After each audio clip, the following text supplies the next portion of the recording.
నమస్తే, నేను మీ ఈశ్వర్. ఈ6 న్యూస్కి స్వాగతం. వార్తల్లోని ముఖ్య అంశాలు. తెలంగాణ రాష్ట్రంలో గులాబీ పార్టీకి మరో షాక్ తగిలేలా కనిపిస్తుంది.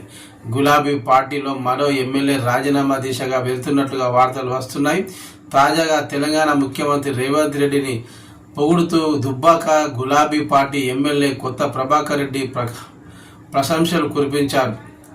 అడవగానే తన నియోజకవర్గానికి తెలంగాణ ముఖ్యమంత్రి రేవంత్ సహాయం చేసినట్లు కొనియాడారు. కొత్త ప్రభాకర్ రెడ్డి అడగగానే దుబ్బాక నియోజకవర్గానికి స్కిల్ యూనివర్సిటీ కేటాయించారు.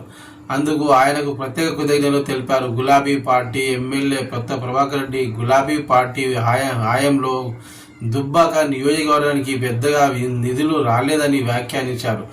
కొత్త ప్రభాకర్ రెడ్డి అభివృద్ధి విషయంలో రాజకీయాలు చేస్తే నష్టపోయేది మనమే అంటూ గులాబీ పార్టీ ఎమ్మెల్యేల కొత్త ప్రభాకర్ రెడ్డి ఆసక్తికర వ్యాఖ్యలు చేశారు. కాంగ్రెస్లోకి కొత్త ప్రభాకర్ రెడ్డి వెళ్తున్నారని ప్రచారం జోరుగా సాగుతుంది.